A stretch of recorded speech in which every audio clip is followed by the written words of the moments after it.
നമ്മൾ എവിടേക്ക് പോണ ചക്കര? കൂർക്ക വാങ്ങാൻ. കൂർക്ക നല്ല ഫ്രഷ് കൂർക്ക മേടിക്കാൻ പോകണം നമ്മളെ.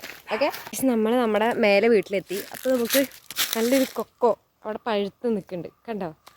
നമ്മളത് പറിക്കാൻ പോവാണ്. അപ്പോൾ കൊമ്പിൻ്റെ ഒരു സൈഡ് ഏട്ടൻ താഴ്ത്തി പിടിച്ചിട്ടുണ്ട്. എന്നിട്ട് ഞാൻ ഇവിടെ നിന്ന് ഇങ്ങനെ തിരിച്ച് പറിക്കുകയാണ്. അങ്ങനെ അതൊക്കെ നമ്മൾ ഏന്തി വലിഞ്ഞ് പറിച്ചെടുത്ത്. അപ്പോൾ ഇനിയും മരത്തിൽ ഒരു 2-3 കൊക്കും കൂടെ ബാക്കിയുണ്ട്. പിന്നെ പുതിയ പൂവൊക്കെ ഇട്ടുണ്ട്. അപ്പോൾ ഇനി നമുക്ക് നിറയെ കൊക്കും അതിൽ നിന്ന് കിട്ടും.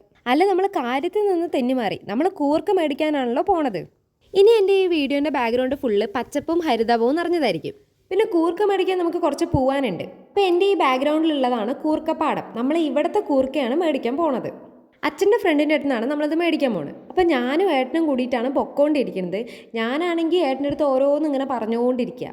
അല്ലെങ്കിൽ ഞങ്ങൾ രണ്ടുപേരും ഒരുമിച്ച് കഴിഞ്ഞാൽ വായി തോരാണ്ട് ഇങ്ങനെ സംസാരിച്ചുകൊണ്ടായിരിക്കും വണ്ടി പൊക്കോണ്ടിരിക്കുക. അങ്ങനെ നമ്മളെ സ്ഥലത്തെത്തി. ഇപ്പം തന്നെ കണ്ടില്ല, എൻ്റെ ബാക്ക്ഗ്രൗണ്ട് ഫുള്ള് നല്ല പച്ചപ്പാണ്. എനിക്കാണെങ്കിൽ ആ സ്ഥലം ഭയങ്കര ഇഷ്ടപ്പെട്ട്. ഇത് കൂർക്ക മേടിക്കാൻ വന്ന വീട്ടിലത്തവർ അവരുടെ വീട്ടാവശ്യത്തിന് വേണ്ടിയിട്ടുള്ള കൂർക്ക ഉണങ്ങാനിട്ടിരിക്കുകയാണ്. അങ്ങനെ നമ്മൾ കൂർക്ക തൂക്കി മേടിച്ച് 10 കിലോ ആണ് നമ്മൾ മേടിച്ചത്. പിന്നെ 10 കിലോ ഒക്കെ നമുക്ക് ആവശ്യമുണ്ടോ എന്ന് ചോദിച്ചു കഴിഞ്ഞാൽ അത്ര ആവശ്യമില്ല. പക്ഷെ നമ്മളിത് ചേച്ചിന് വീട്ടിലേക്ക് കൊടുക്കാനായിട്ടായിരുന്നു. ഇതിൽ നിന്ന് കുറച്ച് നമ്മൾ വീട്ടിലേക്ക് കൊടുക്കും. പിന്നെ കൂർക്ക എന്ന് പറയുന്നത് ഈ സീസണിൽ മാത്രം കിട്ടുന്നതുകൊണ്ട് മാക്സിമം നമ്മളതെല്ലാം മേടിച്ച് വെച്ച് കഴിക്കും. പിന്നെ കൂർക്ക ആർക്കാ ഇഷ്ടമല്ലാത്തല്ലേ. പിന്നെ നമ്മളതെല്ലാം വണ്ടിയിൽ വെച്ച് സെറ്റ് ചെയ്ത് പോവുകയാണ്. അപ്പോൾ ഈ കാണുന്ന പാടത്തിലെ കൂർക്കയാണ് എൻ്റെ മടിയിലിരിക്കുന്നതെന്നാണ് ഞാൻ ഉദ്ദേശിച്ചത്. 2 സൈഡും പാടം, അതിൻ്റെ നടുക്ക് റോഡ്. ആഹാ, എന്താ രസമല്ലേ. അപ്പോൾ ഇങ്ങനെയുള്ള കാഴ്ചയൊക്കെ നമ്മുടെ പാലക്കാട് മാത്രമേ കാണാൻ പറ്റൂ എന്നാണ് എൻ്റെ ഒരു നിഗമനം. അപ്പോൾ ഇത് എൻ്റെ മാത്രം ഒരു അഭിപ്രായമാണ്.